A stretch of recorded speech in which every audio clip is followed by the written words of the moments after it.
નમસ્કાર. જનતા વિદ્યાલય ઝાઝા પરિવાર વતી ધોરણ 9ના સામાજિક વિજ્ઞાનના આ વર્ચ્યુઅલ વર્ગખંડમાં આપ સૌનું હાર્દિક સ્વાગત છે. વિદ્યાર્થી મિત્રો, ધોરણ 9 સામાજિક વિજ્ઞાન પાઠ 2 પ્રથમ વિશ્વયુદ્ધ અને રશિયન ક્રાંતિ, એમાં છેલ્લા ગઈકાલના આપણા પીરિયડમાં આપણે વાત કરી કે દ્વિતીય વિશ્વયુદ્ધ જે 1914 થી 1918 દરમિયાન લડાયું, એના પરિબળો ક્યાં ક્યાં હતા, કયા કારણો હતા કે જેને કારણે આ દ્વિતીય વિશ્વયુદ્ધ છે એ લડાયું. તો એના 6 પરિબળો છે, એની વાત આપણે કરી હતી કે એક આર્થિક પરિબળ હતું,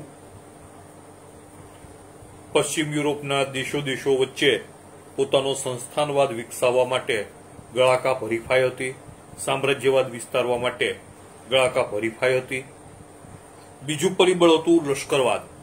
આ બધા દેશો છે એ પોતપોતાનું લશ્કર ઉભું કરી અને એ પોતાનો લશ્કરવાદ વિકસાવતો હતો, પોતે વધારે મજબૂત થતા હતા, બળવાન બનતા હતા, શસ્ત્ર સરંજામનું ઉત્પાદન શરૂ કર્યું હતું અને પોતાની તાકાત બતાવવા માટે પણ એ આતુર હતા. ત્રીજો જૂથબંધી અને ગુપ્ત સંધિઓ. ચોથું ઉગ્ર રાષ્ટ્રવાદની ભાવના કે જે એ સમયે ત્યાંના નાગરિકોમાં ફેલાતી હતી, એમાં વર્તમાન પત્રોએ ફાળો આપ્યો. એ પાંચમું પરિબળ. અને યુદ્ધ અંગેનું તત્વજ્ઞાન કે ત્યારેના બૌદ્ધિકોએ હવે યુદ્ધ એ જ કલ્યાણ અને યુદ્ધને એક પવિત્ર કાર્ય ગણાવવાની શરૂઆત કરી, સમાજની અંદર યુદ્ધને સ્વીકાર્ય બનાવ્યું. આમ આ 6 કારણોથી એ વિશ્વયુદ્ધના મંડાણ થયા. તાત્કાલિક કારણ હતું એ આપણે જોયું કે ઓસ્ટ્રિયાના રાજકુમાર અને એની પત્નીને સર્બિયાની ઉગ્રવાદી સંસ્થાએ ગોળીએ માર્યા. બ્લેક હેન્ડ નામની એ ઉગ્રવાદી સંસ્થા હતી, એને ગોળીએ માર્યા. ઓસ્ટ્રિયાએ એ સર્બિયા ઉપર આરોપ મૂક્યો. સર્બિયાએ કહ્યું કે અમારો કોઈ આમાં હાથ નથી, એને 48 કલાકની મોહલત આપી. સર્બિયાએ હાથ ઊંચા કરી દીધા એટલે એની સાથે યુદ્ધ જાહેર કર્યું અને આમ પ્રથમ વિશ્વયુદ્ધ છે એ શરૂ થયું ઓસ્ટ્રિયા અને સર્બિયા વચ્ચે. કારણ હતું ઓસ્ટ્રિયાના રાજકુમાર અને એની પત્નીની હત્યા.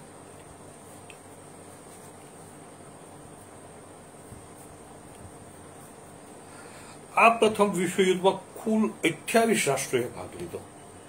24 મિત્ર રાષ્ટ્રોએ પક્ષે અને ધરી રાષ્ટ્રોને પક્ષે 4 રાષ્ટ્રોએ ભાગ લીધો. જર્મનીએ શરૂઆતમાં યુરોપમાં નોંધપાત્ર વિજયો મેળવ્યા. ફ્રાન્સની સેનાને પણ જર્મનીએ નષ્ટ કરી દીધી. ભયાનક સબમરીન યુદ્ધ કર્યું અને મિત્ર રાષ્ટ્રોના અનેક જહાજો છે એ એમને ડૂબાડી દીધા. કોણે? જર્મનીએ. શરૂઆત જર્મનીએ ખૂબ જ સારો દેખાવ કર્યો આ યુદ્ધમાં, યુરોપમાં નોંધપાત્ર વિજયો મેળવ્યા. ફ્રાન્સને પહેલા તો હરાયું, ફ્રાન્સની સેનાને નષ્ટ કરી દીધી. સબમરીન યુદ્ધમાં પણ મિત્ર રાષ્ટ્રોના અનેક જહાજોને એને ડૂબાડી દીધા. ઝેરી ગેસ, ટેન્કો, આ બધાના ઉપયોગ થઈને લાખો સૈનિકો અને નાગરિકોની જાનહાનિ થઈ. આ સમય દરમિયાન રશિયાની અંદર ક્રાંતિ થઈ.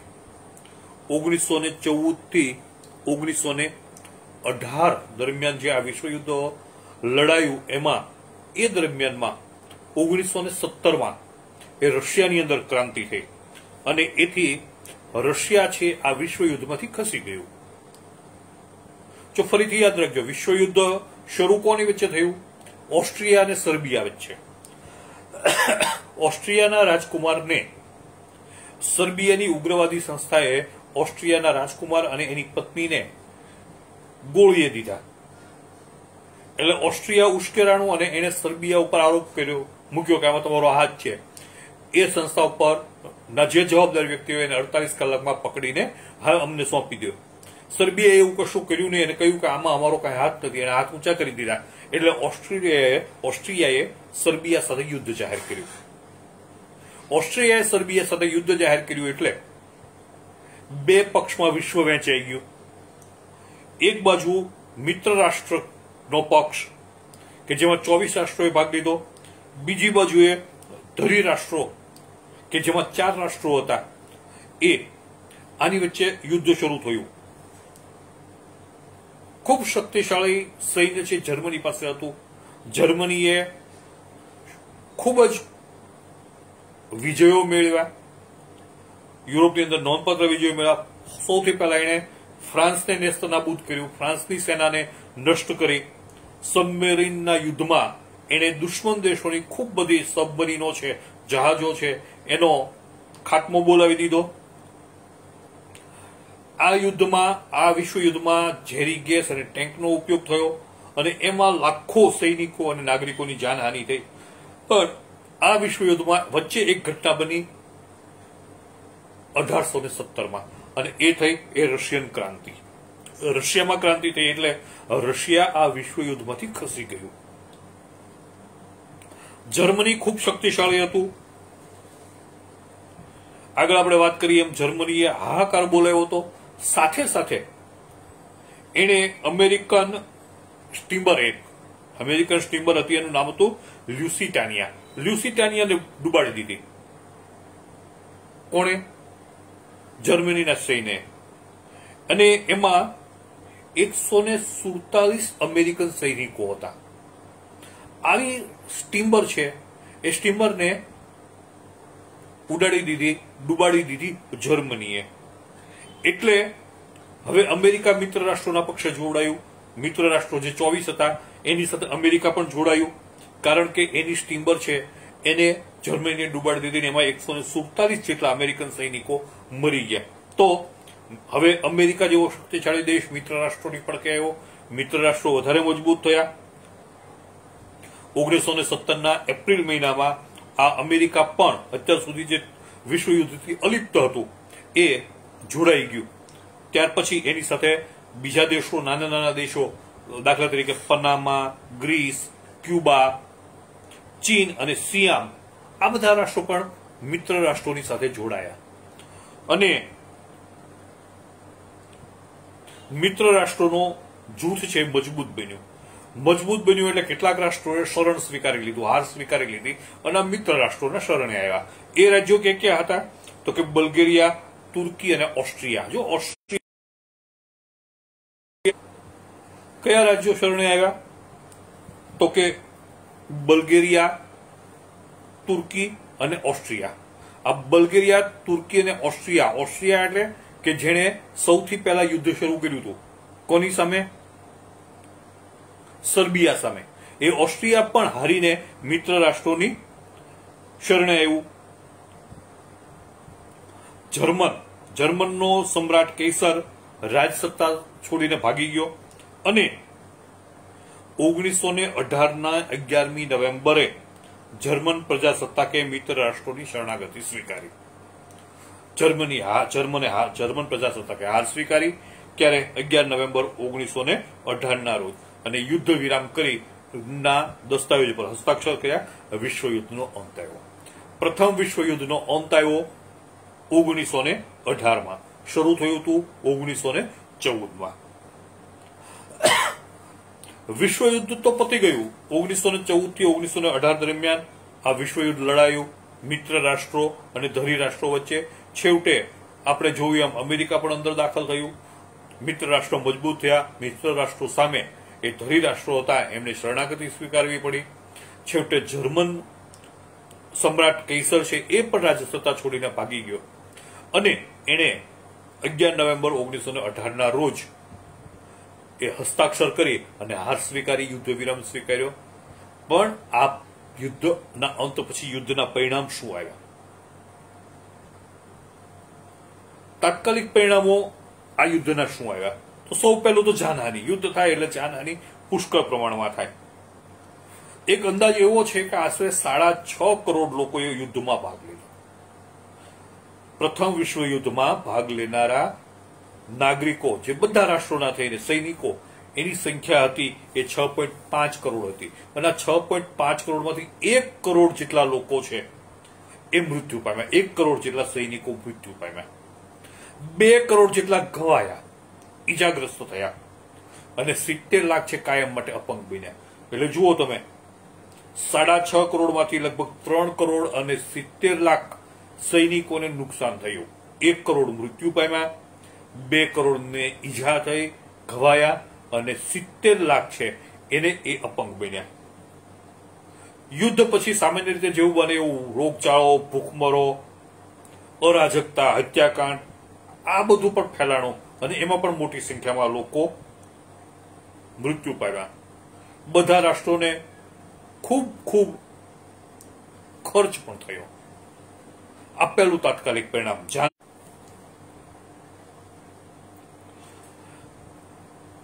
બીજું સામાજિક પરિવર્તન. વિશ્વયુદ્ધને કારણે સામાજિક જીવન વ્યવસ્થા હતી એમાં પણ પરિવર્તન આવ્યું.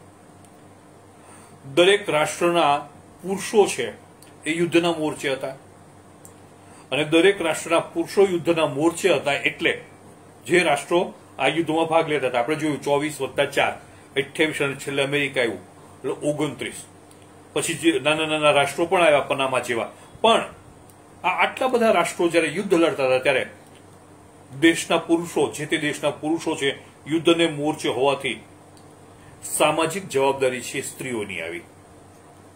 સામાજિક જવાબદારી સ્ત્રીઓની આવી એટલે સ્ત્રીઓ છે એ ઘરની 4 દિવાલમાં જે ગોંધાયેલી હતી, ઘર કામ કરતી હતી અને જીવન નિર્વાહ કરતી હતી, એ સ્ત્રીઓને હવે બહાર આવવું પડ્યું. એને સ્વતંત્રતા મળી, વ્યવસાય કરતો થઈ ગઈ. પુરુષો છે એ યુદ્ધ કરતા હતા ત્યારે સ્ત્રીઓ છે ઘરની 4 દિવાલમાંથી બહાર આવી અને વ્યવસાયિક ક્ષેત્રે પણ સફળતાપૂર્વક એને જવાબદારી સ્વીકારી. એટલે આજ સુધી જે સ્ત્રી કચડાયેલી છે, સ્ત્રી છે એનામાં આવડત હોતી નથી, આવી જે માન્યતા હતી એમાં ફેરફાર થયો અને સ્ત્રી છે પુરુષની સમોવડી છે એવા સ્ત્રીઓના આત્મવિશ્વાસમાં વધારો થયો. એટલે એનામાં એક સમાનતાની લાગણી જન્મી. એ પુરુષની સમોવડી થઈને ઉભી રહી શકે છે એવો એનામાં આત્મવિશ્વાસ આવ્યો. આ એક સામાજિક પરિવર્તન છે. અને એટલે વિશ્વયુદ્ધ પહેલા સ્ત્રીઓને મતાધિકાર નહોતો, તો આ વિશ્વયુદ્ધ પછી સ્ત્રીઓ જાગૃત બની અને એણે પોતાના મતાધિકારની માંગ કરી. સ્વાભાવિક છે કે વિશ્વયુદ્ધ દરમિયાન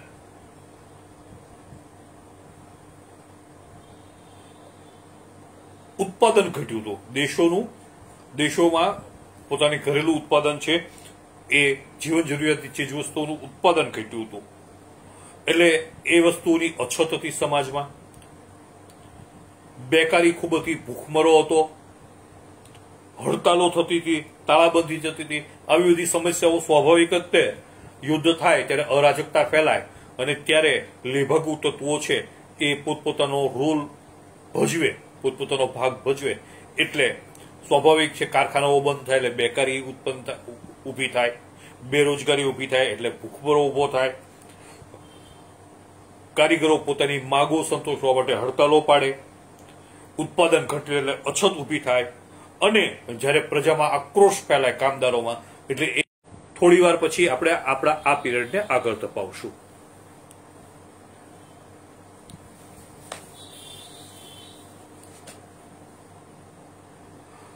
ત્રીજું પરિબળ વર્સેલની સંધિ જે જૂન 1919માં થઈ. 1918 ની અંદર બીજું વિશ્વયુદ્ધ પૂરું થયું. એના તાત્કાલિક 2 પરિણામો આપણે જોયા પછી ત્રીજું એનું તાત્કાલિક પરિણામ આવ્યું એ વર્સેલની સંધિ. આપણે આગળ વાત કરીએ એમ જર્મનનો રાજા છે પોતાની રાજ્ય સત્તા છોડીને ભાગી ગયો. એણે 11 નવેમ્બર 1918 ના દિવસે મિત્ર રાષ્ટ્રોની શરણાગતિ સ્વીકારી અને યુદ્ધ વિરામના કરાર ઉપર સહી કરી. બિનશરતી એને શરણાગતિ સ્વીકારી હતી. પરંતુ પછી મિત્ર રાષ્ટ્રોએ પેરિસમાં શાંતિ પ્રક્રિયાનો આરંભ કર્યો. મિત્ર રાષ્ટ્રો પામે ચોક્કસ જર્મન રાજ્ય પ્રજાસત્તાકે શરણાગતિ સ્વીકારી હતી, પણ પછી કોઈના મનમાં ડંખ ન રહે એ માટે એમણે પેરિસ ખાતે આ જે મિત્ર રાષ્ટ્રો કે જે જીત્યા હતા એમણે શાંતિ પ્રક્રિયા હાથ ધરી અને એમાં 58 જેટલા કમિશનો, 58 જેટલી કમિટીઓ છે એ ત્યાં પેરિસમાં મળી હતી. 145 જેટલી મીટિંગ મળી, 145 જેટલી બેઠકો મળી અને પેરિસની શાંતિમાં, આ શાંતિ સંમેલન જેને કહેવાય છે, એમાં મિત્ર રાષ્ટ્રોએ જર્મની સાથે સમજૂતી કરી. જે હાર્યું હતું એની સાથે જર્મની સાથે આ મિત્ર રાષ્ટ્રોએ સમજૂતી કરવામાં આવી અને આ સમજૂતી છે એ પેરિસના વર્સેલ્સના શીશ મહેલમાં થઈ હતી. મિરર પેલેસ કહેવાય છે, શીશ મહેલ. વર્સેલ્સના શીશ મહેલમાં આ સંધિ થઈ હતી. કોની સાથે? જર્મની સાથે. કોની? મિત્ર રાષ્ટ્રોની. એટલે એને વર્સેલ્સની સંધિ તરીકે ઓળખવામાં આવે છે. આ વર્સેલ્સની સંધિ છે એમાં 4 મુખ્ય બાબતો હતી, એને યાદ રાખવાની છે મિત્રો. આ 4 મુખ્ય બાબતો હતી. એમાં એક પ્રાદેશિક વ્યવસ્થા, બીજું લશ્કરમાં ઘટાડો અને નિશસ્ત્રીકરણ, ત્રીજું યુદ્ધના વળતરના હપ્તાની ગોઠવણી અને યુદ્ધ દંડ, અને ચોથું અન્ય જોગવાઈઓ. પ્રાદેશિક વ્યવસ્થા કેવી રીતે ગોઠવવી એક, બીજું બધા સંમત થયા કે હવે લશ્કર છે એમાં ઘટાડો કરો અને શસ્ત્રો છે એમાં ઘટાડો કરો, શસ્ત્રો ઓછા કરો એટલે નિશસ્ત્રીકરણ અને લશ્કરમાં ઘટાડો. યુદ્ધની અંદર જેમને સહન કરવાનું આવ્યું હતું એમને વળતર આપવાનું અને બીજી કેટલીક બાબતો. આ 4 મુખ્ય મુદ્દા માટે આ સમજૂતી થઈ. આ સમજૂતીમાં કોણ કોણ હતા? તો અમેરિકાના પ્રમુખ એ સમયના વુડરો વિલ્સન, બ્રિટિશ વડાપ્રધાન લોર્ડ જોર્જ, ફ્રાન્સના વડાપ્રધાન ક્લેમેન્સો અને ઇટાલીના ઓરેલન્ડો. આ 4 મુખ્ય વ્યક્તિઓ હતા કે જેણે મહત્વની કામગીરી આ વર્સેલ્સની સંધિમાં કરી હતી. આ વર્સેલ્સની સંધિમાં પણ જવાબદાર જર્મનીને યુદ્ધ માટે, આ વિશ્વયુદ્ધ માટે ગણવામાં આવ્યું અને જર્મની ઉપર 6.5 અબજ પાઉન્ડનો યુદ્ધ દંડ લાદવામાં આવ્યો. સમજો, આ સમાધાન નહોતું, જર્મનીને દંડ કરવામાં આવ્યો હતો. આગળ તમે સમજશો કે બીજા વિશ્વયુદ્ધના મંડાણ અહીંથી જ થઈ ગયા હતા. એટલે 6.5 અબજ પાઉન્ડનો યુદ્ધ દંડ છે એ જર્મની ઉપર નાખવામાં આવ્યો. કેટલાક પ્રાંતો છે એને જર્મનીએ ફ્રાન્સને આપવા પડ્યા અને એક નદી જે જળમાર્ગ માટે બંધ કરી હતી, રાઇન નદી, એ રાઇન નદી છે એનો જળમાર્ગ પણ એને ખુલ્લો કરવામાં આવ્યો અને ખનીજોથી સમૃદ્ધ દેશો જે જર્મની પાસે હતા એ 15 વર્ષ માટે ફ્રાન્સને આપવાનો પણ હુકમ કરવામાં આવ્યો અને જર્મનીના મોટાભાગના સંસ્થાનો પચાવી લેવામાં આવ્યા.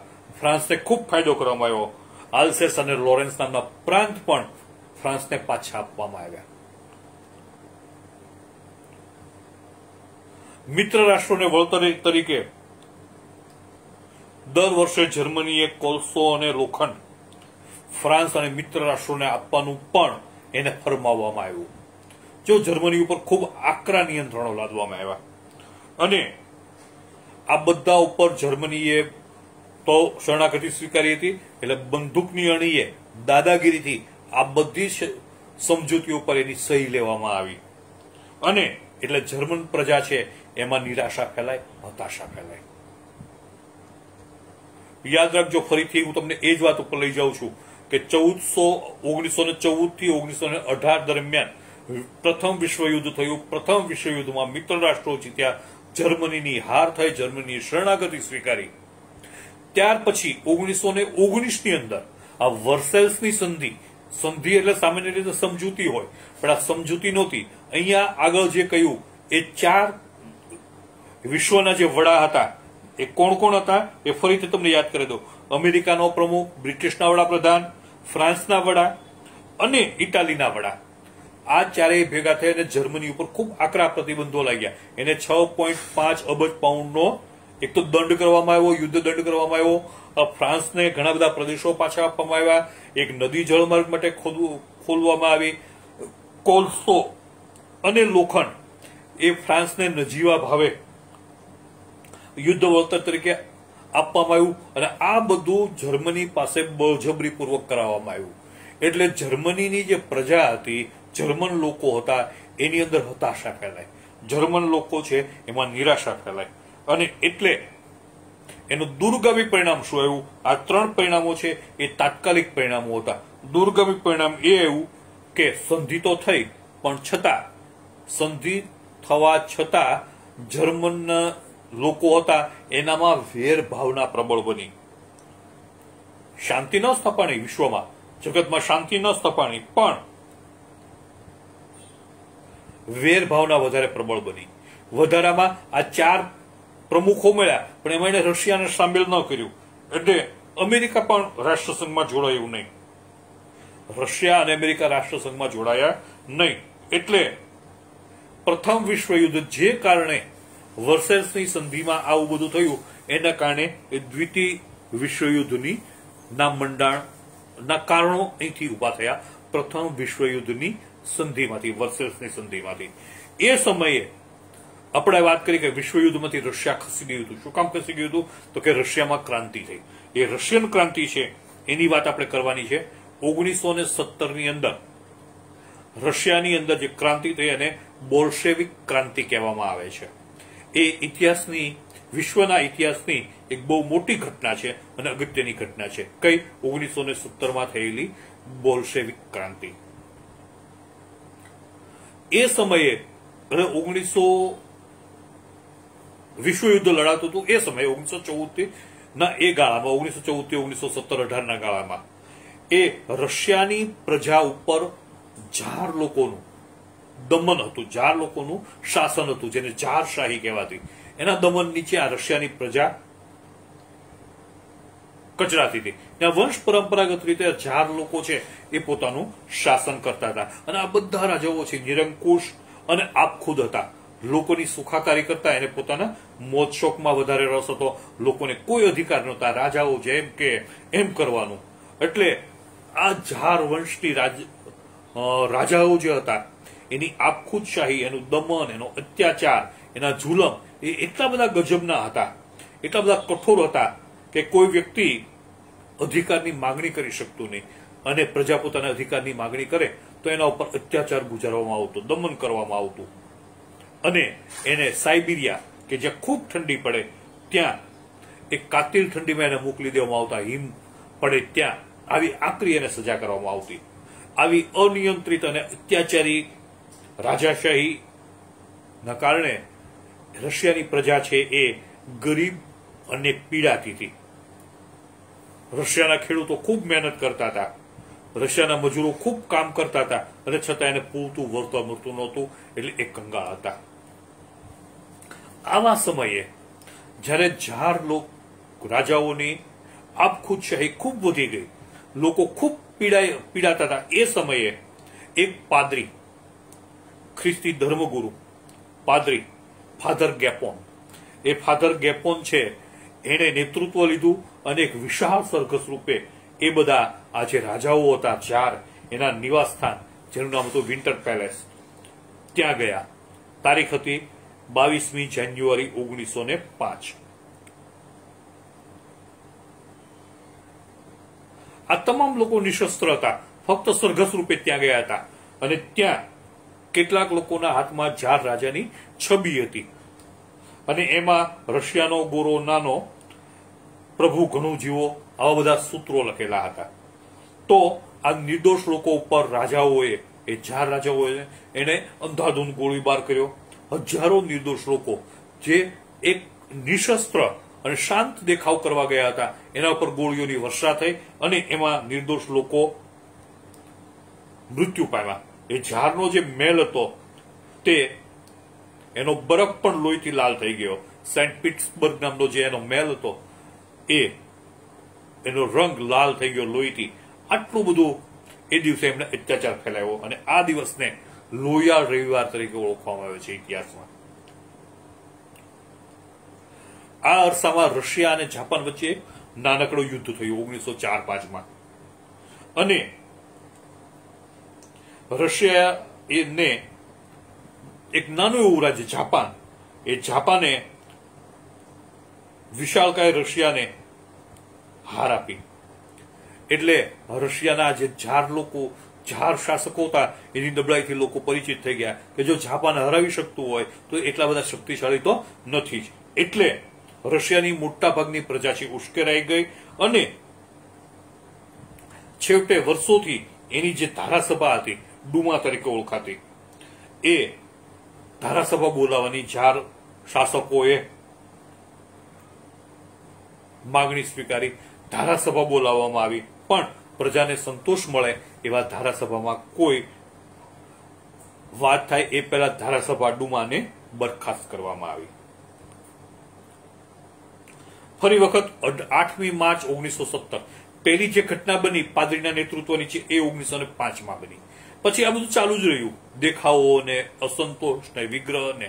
છેવટે 8મી માર્ચ 1917 8મી માર્ચ 1917 પેટ્રોગાર્ડના કર્મચારીઓએ હડતાલ પાડી અને એ હડતાલની ઘટનાને દબાવી દેવા ઝાર રાજાઓએ લશ્કર મોકલ્યું, પરંતુ લશ્કરે ગોળીબાર કરવાની ના પાડી, કારણ કે લશ્કરે તે હવે સ્વતંત્રતા ઈચ્છતું હતું. એટલે ક્રાંતિનો આરંભ થયો. લશ્કર મોકલ્યું પણ લશ્કરે બળવો કર્યો કે નહીં, અમે આ કામદારો સામે પગલા નહીં ભરીએ. અને આ જે બોલ્શેવિક ક્રાંતિ છે એની શરૂઆત થઈ અને ઝારશાહીનું પતન થયું. આ ઝાર રાજાઓનું પતન થયું, હાર થઈ પછી કેરેન્સ્કીના નેતૃત્વ નીચે એક મેન્શેવિક નામનો પક્ષ હતો, લઘુમતી પક્ષ, એના હાથમાં સત્તા આવી અને આ ઝારશાહીનો અંત થતા ખૂબ લોકો બધા ખૂબ ખુશ હતા. એક જ વ્યક્તિ ખુશ નહોતી અને એનું નામ હતું લેનિન. તમે નામ સાંભળ્યું છે. આ લેનિન છે એ ખુશ નહોતો, કારણ કે એ કાર્લ માર્ક્સની વિચારસરણી પ્રમાણે શ્રમજીવીઓના વર્ચસ્વમાં માનતો હતો, જ્યારે જે પક્ષ રાજ કરતો હતો એ મધ્યમ વર્ગના વર્ચસ્વમાં માનતો હતો. એટલે છેલ્લે બોલ્શેવિકોને મેન્શેવિકોના વિરુદ્ધ ઉશ્કેરી 1917માં આખરી ક્રાંતિ કરી સત્તા હસ્તગત કરી. કોણે? લેનિને. ઝાર પાસેથી સત્તા કોની પાસે આવી હતી? મેન્શેવિકો પક્ષ પાસે, કે જે મધ્યમ વર્ગનું પ્રતિનિધિત્વ કરતો હતો. પણ લેનિન છે કે જે શ્રમજીવી વર્ગનું પ્રતિનિધિત્વ કરતો હતો, એને આ મંજૂર નહોતું. એટલે એને ફરીથી બોલ્શેવિકોને એને ઉશ્કેર્યા અને બોલ્શેવિકો એ કોનો પક્ષ હતો? શ્રમજીવીઓનો. એ શ્રમજીવીઓને ઉશ્કેરી અને મેન્શેવિકો પાસેથી સત્તા આંચકી લીધી અને નવેમ્બર 1917માં એ બોલ્શેવિક ક્રાંતિથી લેનિને પોતાનું સત્તા કરી અને આ 300 વર્ષથી જે ઝાર વંશ રશિયા ઉપર શાસન કરતું હતું એ ઝાર વંશનો જૂનો તખતો ઉમટી ગયો અને 300 વર્ષ પછી પહેલી વખત રશિયામાં ઝાર સિવાયનું શાસન આવ્યું. આ બોલ્શેવિક ક્રાંતિ છે એ પણ ઇતિહાસમાં ખૂબ અગત્યની છે, રશિયન લોકો માટે ખૂબ અગત્યની છે, વિશ્વના ઇતિહાસમાં ખૂબ અગત્યની છે. પ્રથમ વિશ્વયુદ્ધ અને આ બોલ્શેવિક ક્રાંતિ પછી વિશ્વને સમજાયું કે એક બે નહીં પણ આપણે સામૂહિક રીતે વિશ્વ શાંતિ માટે પ્રયત્નો કરવા પડશે અને એને માટે એક આંતરરાષ્ટ્રીય વિશ્વના બધા જ દેશોનું બનેલું એક સંગઠન છે એ સ્થાપવું જોઈએ એવો એક વિચાર આવ્યો અને વિશ્વ શાંતિની દિશામાં વિચારવાની બધા રાષ્ટ્રોને ફરજ પડી. અને અમેરિકાના રાષ્ટ્રપતિ એ સમયના વુડરો વિલ્સન, હમણાં આપણે વાત કરી, એમણે આગેવાની લીધી અને એમણે રાષ્ટ્રસંઘની સ્થાપના કરી. આમ 1920ની 10મી જાન્યુઆરીએ પેરિસ શાંતિની પ્રક્રિયામાં આગળ વધી વુડરો વિલ્સનના 14 મુદ્દાઓને આગળ ધરી અને 10 જાન્યુઆરી 1920ના રોજ એ રાષ્ટ્રસંઘની રચના કરવામાં આવી. આ રાષ્ટ્રસંઘના ઉદ્દેશો ક્યાં હતા એની આપણે વાત કરી લઈએ એટલે આપણો આ પાઠ અહીંયા પૂરો થશે. આંતરરાષ્ટ્રીય શાંતિ અને સલામતીની જાળવણી રાષ્ટ્રસંઘનો મુખ્ય ઉદ્દેશ છે. દરેક રાષ્ટ્રે અન્ય રાષ્ટ્રની અખંડિતતા જાળવવી, કોઈએ બીજા રાષ્ટ્રની સરહદોની પાર જઈ અને એને પોતાનું સામ્રાજ્ય માટે એને દબાવવાનો કચડવાનો પ્રયત્ન કરવો નહીં. કરે તો રાષ્ટ્રસંઘ એના ઉપર પગલા લે.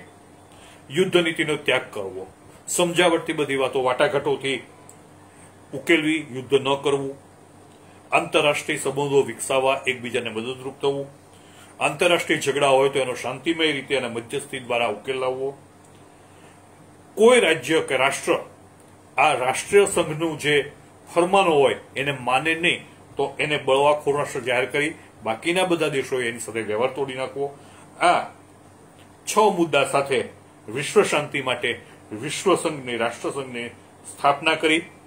પરંતુ આ રાષ્ટ્રસંઘનું એટલું બધું કઈ ઉપજ્યું નહીં અને 1918 જે યુદ્ધ પ્રથમ વિશ્વયુદ્ધ બંધ થયું એ પછી તરત જ 20 વર્ષ પછી 1939માં બીજા વિશ્વયુદ્ધની શરૂઆત થઈ.